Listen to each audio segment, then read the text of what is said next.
Good evening, UC Bearcat fans. It's James Ernest and Mark Fightmaster with the UC Bearcats on the Prowl, part of the Grueling Truth Radio Network. Mark, what have those Bearcats been up to?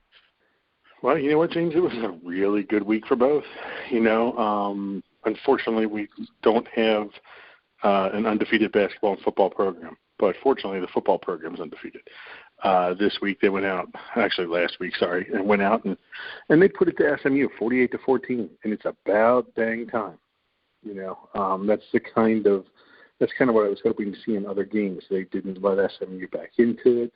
As a matter of fact, I think the SMU scores came against probably the second team defense, so it was a good game. Exactly. Yeah, because the first three quarters they had them shut out. Like you said, the Bearcats put in some of their second stringers in the fourth quarter, and then SMU was able to score a couple points, but meaningless points at that point. It didn't matter. Yeah, man, and it was good. It was good for UC. We needed to see that, and I know everybody talks about style points. Quite honestly, the style points didn't matter because the biggest news for UC football happened off the field. And if you remember, a couple weeks back, we were talking, and I said I had a feeling that Utah was going to beat Oregon. Utah didn't just beat Oregon. Utah stomped Oregon and knocked them out of the third spot of the college football top four, and that spot that was vacated got taken by our Bearcats. But I still have a feeling I don't trust them. And not that I don't trust UC, I just don't trust the voters. So somehow Michigan, because they will make the Big Ten, no, wait, they won't because they're in the same conference as Ohio State or division. Yeah. Okay, so Notre Dame, who is going to somehow pass us. Now, I worry about Notre Dame, but then, James, Kirk Herbstreit this week kind of rankled some UC fans because he said that his top four were Ohio State, UC, Ohio State, Alabama, Georgia, Ohio State, Alabama, and Michigan.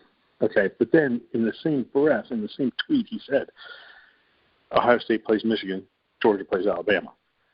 So I mean, really, that's good. UC holds serve. Just win your next games, and you're in good shape. Notre Dame, they have a chance to jump UC if the top three stays the same, but I don't see the top three staying the same, James. Ohio State and the team up north, we know what's going to happen there. It's probably going to be Ohio State. I don't want to jinx the Buckeyes, but knock on wood, it's probably going to be Ohio State. So that will be your number 1 and 2 teams, in those spots. And then Alabama plays Georgia. That's one we got to worry about a little bit because if Alabama beats Georgia, Georgia is going to fall. But do they fall out of the top 4? I don't think they would. I don't either. But if Ohio State loses to the team up north, I could see Ohio State dropping out of the top 4. And that would bring Michigan up. It really, as UC fans, we want the favorites to keep winning because that will keep things pretty much the same above them. Now I have seen scenarios where it has Georgia 1, Ohio State 2, UC 3, and then Notre Dame 4, and I think those people are assuming that Alabama falls out if they lose to Georgia. Makes sense. So, yeah. And that would be good. And then if that happens, oh my God, it's going to be an Armageddon because it's Ohio State UC in the Peach Bowl, I think. Exactly. Man, you want to talk about craziness. But, in the long run, and again, you and I have been preaching this for 3-4 weeks now since they've been putting out the polls. Patience. Okay, patience. I mean, UC went from 6 to 5 to 4. And we were all worried about style points. They're not doing what they need to do. They didn't beat Tulane by enough. They didn't beat Tulsa by enough. They didn't beat Central Florida by enough. Well, guess what? As you had said, mainly patience. And let's see how this plays out. And so far, it's played out the way we want it to. Now we need those top seeds, those favorites, to keep winning. Exactly. They need to hold serve or hold home field. Yeah. So, Yeah, so basically we have two games, it seems like. We got the East Carolina game, which shouldn't be an issue. That shouldn't be, yeah. And then after East Carolina, probably Houston. They've already announced it is going to be Houston. Okay, Houston's already in. Yeah, because, I mean, Houston just pretty much took care of business on their side of things. And Houston's now rated in the college football poll, playoff poll, I believe, like in the 20s somewhere, I think. 24. Yep. 24th. So that is a chance for another quality win, but they don't really need it. And you know what's funny, James? I'm a Twitter fiend. I love reading Twitter. One of the college football writers for CBS said, there's something funny. If you look at it, you know what Georgia's best quality win is right now? You got me on that one. They beat Clemson. Clemson's ranked 23rd. Oh, wow. Yeah, Georgia hasn't beaten anybody in the college football poll rankings. We worry about UC. Now, that only will come into play if Georgia loses to Alabama. So we'll see what happens. Huh. And another interesting thing, which I know this is just pure coincidence on a lot of this stuff. Obviously, we played Georgia earlier in the year, and of course, we're doing that with the football. Actually, even the fans during the game, which were like, "Let's play football," we're like, "Nah, calm down, guys. We're here for a basketball game." But then we just recently played Arkansas, and guess who happens to be one spot behind Houston? Yeah, Arkansas. Mm-hmm. So it's crazy, just weird coincidences. Yeah, because, I mean, let's be honest, how often do we play SEC teams? It isn't every day, but yet they're all right in the same circles now. Yeah, and quite honestly, Arkansas, the football team, helped in the top four because they only lost to Alabama by a touchdown, and that moved Alabama down a slot, and I think that would have been beneficial for UC because Alabama is now just one misstep away from even going lower, and they play Auburn this week, I think, and then they play Georgia probably. Exactly, because when it was 1 and 2, Georgia and then Alabama, even if one of them loses to the other one, if 1 versus 2, you're not falling out, but maybe 1 versus 3, maybe you do fall down a spot. Yeah, exactly. And it's kind of goes to show what they thought of the Ohio State game. I mean, that was and I'm sorry, I'm going to talk about the Buckeyes for just a second. It's fine. That was as impressive of a win as I have seen so far. When you think where Michigan State was, and they were justifiably ranked where they were at 7. But good Lord, even the most diehard Ohio State fans like me, I did not expect that. So Ohio State is rounding out and gelling at the right time. So does that become the best win of the season so far? The Ohio State over Michigan State? Yeah. Well, Oregon probably had the best win, but then they went and got beat by Utah, and they got killed by Utah. So I would say, yeah, probably. Yeah, because, unfortunately, their win doesn't count anymore. Yeah, if you're, Texas A&M beat Alabama, but that win doesn't matter because... Yeah, that doesn't really matter. Yeah, you have to be a team that's in the hunt and have one of the best wins. Yeah, and so and then that also sets up this week for Ohio State to have the chance to get the best win on there because they'll play Michigan. But I'll tell you what, UC's win over Notre Dame is right up there, man. Because Notre Dame's what, 6? 6, yeah. Yeah, so, and to be quite honest, they went to Notre Dame and beat them. It wasn't by as much as Ohio State beat Michigan State, so that's probably why Ohio State's is a little bit better. But UC's win over Notre Dame continues to look impressive, whereas the win over Indiana looks like nothing now. That looks like they beat Tulane again. So it was UC got the benefit of Notre Dame's somewhat weak schedule, because Notre Dame really, their schedule isn't that tough. But that's why they're up as high as they are. So UC gets the benefit from somebody else's schedule this time. Well, that's good.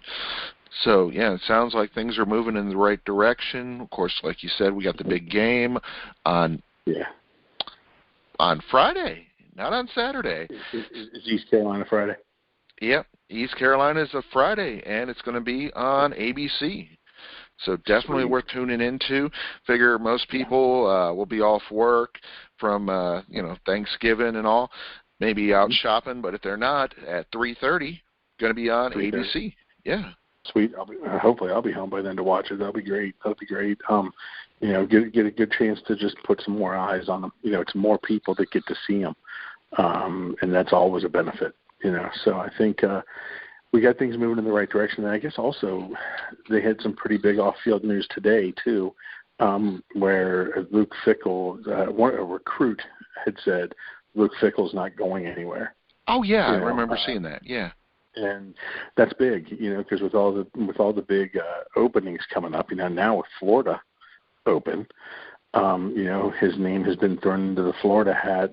His hat has been thrown into the Florida ring, as well as the people expect USC to go after him. But quite honestly, he has said he's where he wants to be, and if he's telling recruits that, I know recruiting is a game, and you're going to tell recruits what they need to hear or what they want to hear, but that's still pretty big. Fickell has lived up to his word. Yeah, I was going to say, the nice thing is, you're right, he has. And, I mean, if he was going to go, I feel he would have went back when we were AAC, where it looks like we were staying there, and we had the opportunity to go to a Big Ten school, Michigan State. But now, I mean, why would you want to go to a PAC school or, I guess Florida, I mean, I get that. But why would you want to do that when your school has just moved up a conference or two or three? I agree with you. And what we need to, as UC fans, see is we got to love when we see James Franklin signing a 10-year extension at Penn State. We got to love when we see Mel Tucker with a lifetime 14 and 15 record signing a major multi-million-dollar deal at Michigan State, because we've got Fickell tied up. He's a bargain right now, and he's going to be able to command more money. But at least we're seeing these people at somewhat mediocre, well, not mediocre, but high middle Big Ten schools getting contract extensions like that. When they move to the Big 12, when UC moves to the Big 12, they're going to tie him up. They want him for quite a while, especially since if they can go out in the Big 12 and do what they do now, that'll be top 4 every year. Exactly. So he's got the opportunity to build what he has wanted to build here, and I hope he doesn't leave, and I don't think he will. And he's been building it since day one. I got to throw that catchphrase out there. I like that when it popped up on the UC website. So of course they're talking all about how we need to get ready for the Big 12. Yeah, and okay, so I don't want this to sound like football elitist, but we are going to need to step up the recruiting a little bit. We're signing 3- and 4-star players.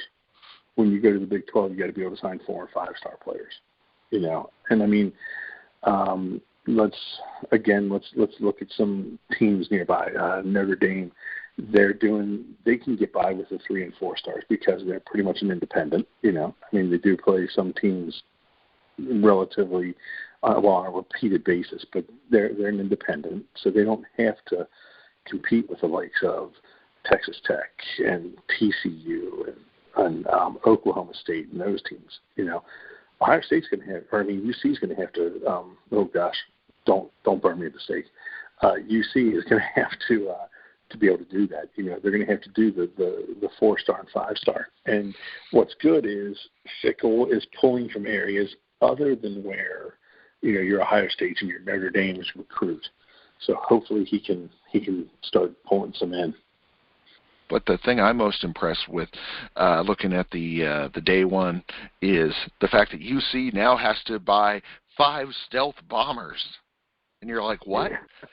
No, seriously, when you look at the day one thing, it has this private jet. And this private jet, and it's not, but because of the lighting in the picture, looks like one of those Army jets. Obviously, it's just a regular private plane, but the lighting on there made it look like it was like a B-52 or something. I'm like, what? Why do we need one of those again? And they're like, because the coach has to be able to sneak through the night and get there. I'm like, that's a little much, guys. Hey, but you know what? It all goes into recruiting. You know, yep, it'll really get us that next. All into recruiting. And I'm going to tell you, UC's social media team is up there. You know. Oh, they do a great job. Yeah. They do such a good job with what they do. You know, and it attracts eyes. You know, with the little TikToks with the uniform reveals and stuff like that. You know, that's what kids like nowadays. You know, so they're going to use it, and it's good. It's good. Yeah, they got a lot of good things on there, and they talk about student-athletes' wellness and championship readiness and signature facilities. So they're definitely moving in the right way. I do like a lot of stuff they're doing. It was just that picture kind of threw me for a second when I saw that. I was like, that seems a little overkill. But yeah, they're doing, of course, some more fundraising, and it's anytime that our listeners can give back to the university, why not? Yeah, absolutely. It's money well spent. So. Exactly. So we got the football kind of done and out of the way. We know we're now in the top 4 in the playoffs, so we should be able to stay moving in the right direction there. We got the 2 next games lined up. What about basketball? Tell us about them. Obviously, they were in the Hall of Fame. Yeah, man. Well, you know what? We go from one good young coach to another good young coach, man. I'm impressed with what Wes Miller's done. You know, yeah, they lost to Arkansas last night. You know, that happens. But we had pointed to the Illinois game as something to watch. And, man, they didn't let us down, did they, James? What they put up, they won by 20 points over the number 14 team in the country. Exactly. I mean, gosh, yeah, they had a dominant performance in the second half because the first half was nice and close. Actually, heck, Illinois, I believe, was up at one point by a good amount. But UC came back and not only caught up, but they expanded on that and got a huge win in the second half. That was an eye-opener to a lot of people, I think, James. UC is a program in transition, from one coach to the next. And they know, Mick Cronin was there, and now he's coaching the number 2 team in the country. But, John Brannon, what did he do to the team? And not a lot of media people knew what to expect. But then they came out and did what they did to Illinois. And you're right, they were down like 15 in the first half. I believe it was like 23-8 at one point. And then they went on just a tear. I mean, they outscored them like 63 to 30 the rest of the way. And I mean, it was awesome. They were playing that defense that we're used to with UC, that we haven't seen since Mick left. And he actually that defense looked better than Mick's defenses did. It was impressive. And, man, they can run out those towers on you. It can be a block party real quick for this team, and it's a lot of fun to watch. So, I mean, shoot, if they would have told us at the beginning of the season we're going to go 1-1 versus the SEC, take that. Mm-hmm. If you would have told me on back-to-back nights we're going to play top 15 teams and we're going to go 1-1, would take that as well. Right. Well, and if you would have told me on Monday during the day that we'd have been playing Arkansas instead of Kansas State, I said, our Kansas State would have beaten Arkansas then, because I didn't expect to beat Illinois. I expected that it would be, I think we talked about it last week, it was going to be a measuring stick game to see how we hung with them. How if we could hang with a big program, if we could hang with a top 25 team. Not only do we hang with them, they destroyed them. Mm-hmm. And then the next night they came out strong. I mean, they were up at halftime. Yeah, they were up at halftime, and quite honestly, with 2 minutes to go, we were down by a point. And then some ticky-tack fouls here and there, some questionable calls, but Arkansas ended up making all their free throws. It maddens me to watch UC games and see, like, the team they're playing against in the double bonus with 10 minutes to go in the half, and UC's got 2 fouls. The other team has 2 fouls. That drives me nuts. But, you can't do anything about that. That's the way the refs call the game. So what I really liked is Wes Miller said, losing sucks. You know, Yep. I'm like, man, when's the last time we heard Coach say that? Mick was always blunt, but he never said that even, you know. Exactly. He joked about Fickle sending guys to practice and stuff like that, but Wes Miller said, you know, losing sucks, but I like my team. And, man, Exactly. that is just – it's a breath of fresh air, you know. And hopefully he can do with the basketball program what Fickle has done with the football program. Can you imagine that? Oh, that'd be amazing. I mean, we would be – UC would be like one of those powerhouse schools.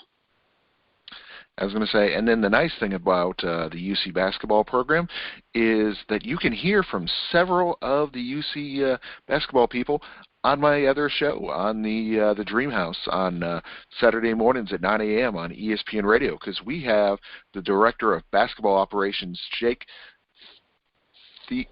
Thielen, and he played at Notre Dame, not Notre Dame. He played at Calf. Sorry, wrong Notre Dame. He played at Calf High School, and then he went to Belmont, and then he worked in Georgia. So I mean, he has been in Indiana. So he's been in some of the top places, and is still a very young man who has got a bright future.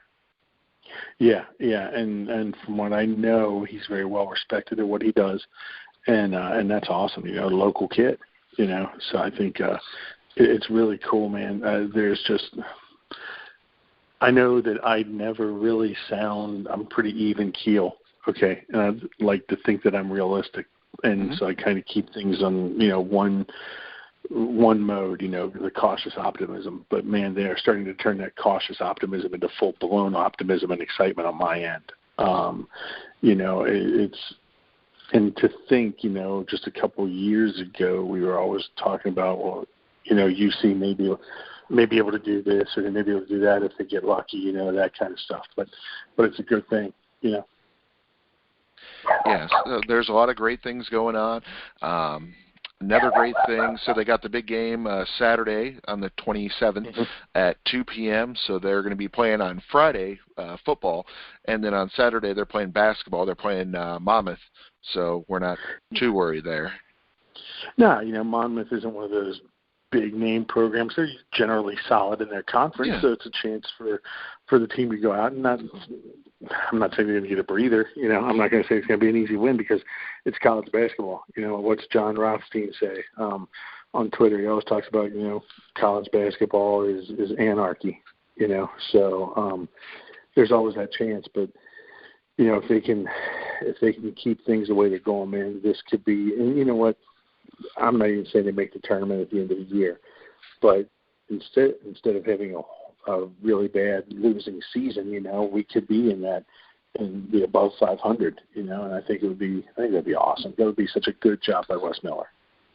I'm starting to say make the tournament.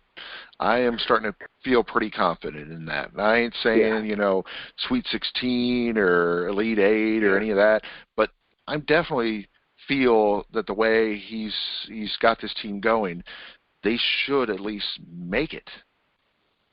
Yeah, the cautious optimist in me wants to, you know, just see a little bit more, you know, but they do. They've got a signature win over Illinois now, you know, and a big signature win. So if they can avoid the bad losses and maybe split with all the big boys in the AAC, you know, the SMUs and the Houstons, you know. Exactly. And Memphis.